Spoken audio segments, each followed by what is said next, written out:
Ash-Shafi Physiotherapy Care সেবার জন্য আসুন, সুস্থ হয়ে ফিরুন।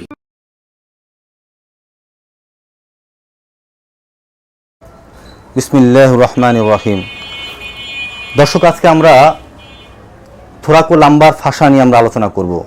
আমাদের অনেকেরই কোমর ব্যথা হয়। কোমর ব্যথা হলে আমরা মনে করি যে আমাদের ডিস্ক প্রলাপস হয়েছে, এসআই জয়েন্টের সমস্যা হয়েছে, অথবা স্যাক্রালাইজেশন হয়েছে, বিভিন্ন রকম সমস্যা আমরা চিন্তা করি।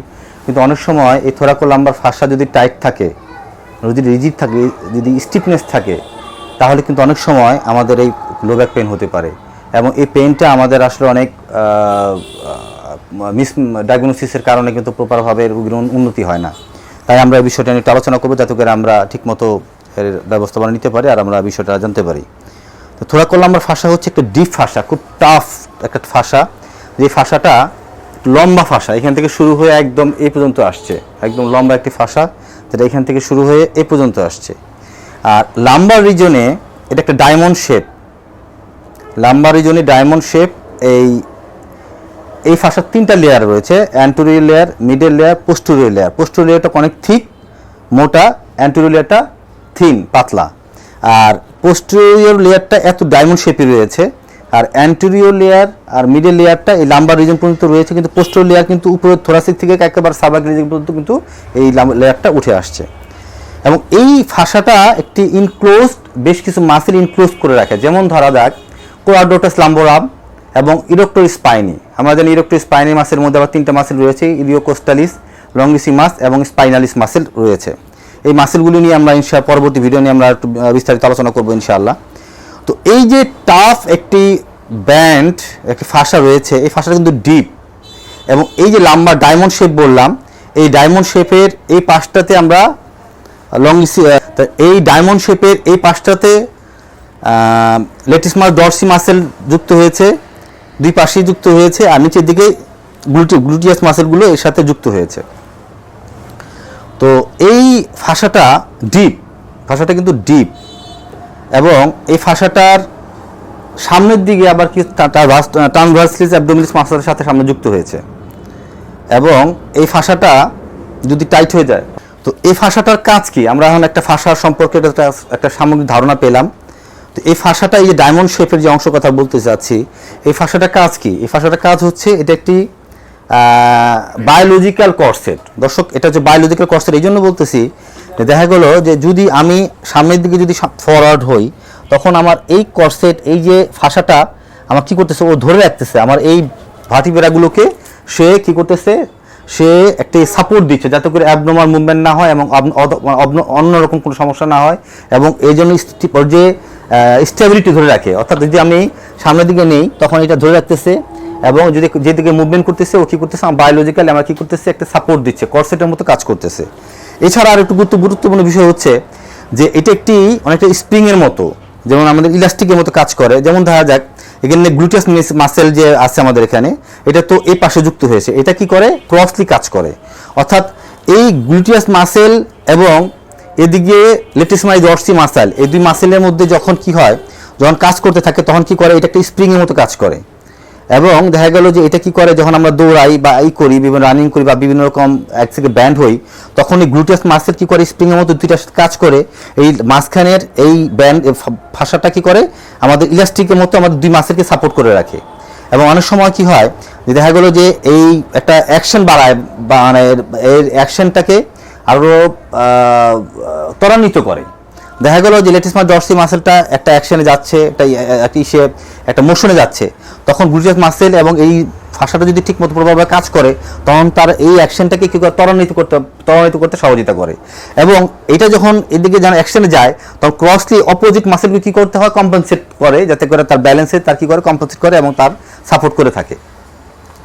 তো আমরা এখন দেখব যে এই মাসেলটা যদি টাইট থাকে, তাহলে কি হয়। টাইট হলে আমরা একটু আগে বললাম যে ইনক্লোজ করে রাখে, আমরা বললাম ইরেক্টর স্পাইনি মাসেল, ওদিকে কোয়াড্রাটাস লাম্বোরাস মাসেলকে ইনক্লোজ করে রাখতেছে। যদি এই মাসেল টাইট থাকে, ফাসাটা টাইট থাকে, তাহলে ইরেক্টর স্পাইনি মাসেলটা কি করতে পারে না, ঠিকমতো তার বায়োমেকানিক্যাল ঠিকমতো কাজ করতে পারে না।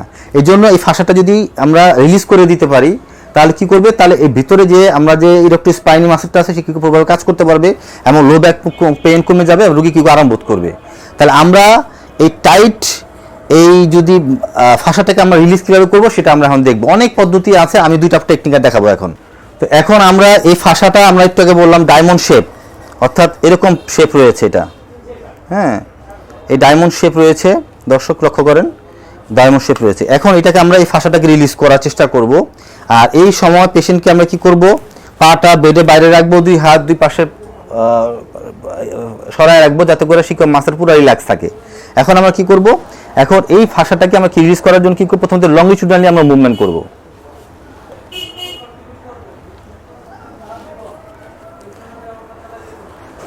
অর্থাৎ এই আমার আঙ্গুলগুলো দিয়ে আমি কি করব, খুব ডিপ একটা ই করে আমরা কি করব, আমরা আস্তে আস্তে আস্তে আমরা উপর দিকে নিব,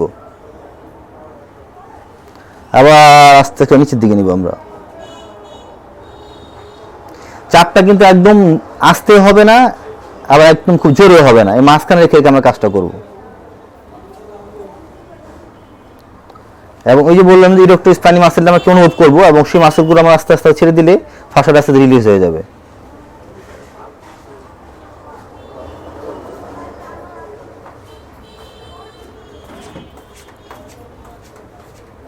এর সাথে আমরা কি করবো, ইলিয়াক ক্রেস্ট আছে, আমরা জানি যে এই ফাঁসাটা ইলিয়াক ক্রেস্টের সাথে যুক্ত আছে। অতএব আমরা কি করবো, ইলিয়াক ক্রেস্টটাকে আমরা কি করতে হবে, এই ফাঁসা যে রিলিজ হয় এরকম কি করে আমরা হাতে ডিপ করে আমরা কি করবো, আস্তে আস্তে আস্তে আস্তে আমরা এই ইলিয়াক ক্রেস্ট বরাবর আমরা এরকম এরকম টান দিয়ে নিয়ে আসবো।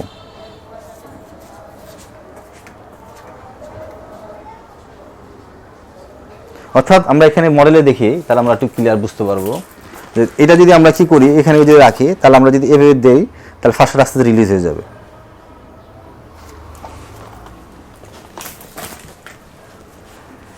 এটা আমরা বেশ অনেকক্ষণ ধরে করবো, করলে কি হবে, আস্তে আস্তে এটা কি হবে, অনেক আমরা নিজেরা বুঝতে পারবো মাসেলটা রিলি মানে সফট হয়ে যাবে, খুব টেন্স থাকবে সেটা সফট হয়ে যাবে। এটা আমরা দুই পাশেই করবো, আমরা সংক্ষেপ সময়ের জন্য সবটা ই করে কম দেখাইলাম। বাসায় আমরা যারা সম্ভব হয় চেষ্টা করবেন, যদি লো ব্যাক পেন হয়, যদি অ্যাকুট ডিসপ্লাস না হয় তাহলে এটা খুব সিরিয়াস। অ্যাকুট ডিসপ্লাস তো করা যেতে পারে, বাট আমরা যে স্ট্রেচটা এখন দেখাবো সেটা কিন্তু অ্যাকুট ডিসপ্লাসের ক্ষেত্রে করা যাবে না, সেটা আমরা সতর্ক থাকবো। স্যার দর্শক আমরা স্ট্রেচ দেখবো, থোরাকো লাম্বার ফাঁসাকে আমরা স্ট্রেচ করতে চাইলে আমরা কি করবো, রুগীকে পজিশনে রাখবো, পা দুটার বালিশের উপরে রেখে দিব।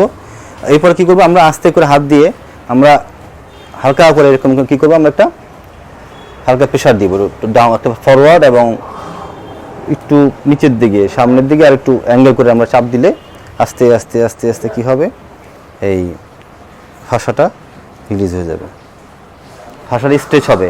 আর ফাঁসাটা স্ট্রেচ হলে প্রথম আমরা আজকে স্ট্রেচ করে নেব, স্ট্রেচ করার পরে আমরা এমএফআর করব, যেটা আমরা দেখালাম।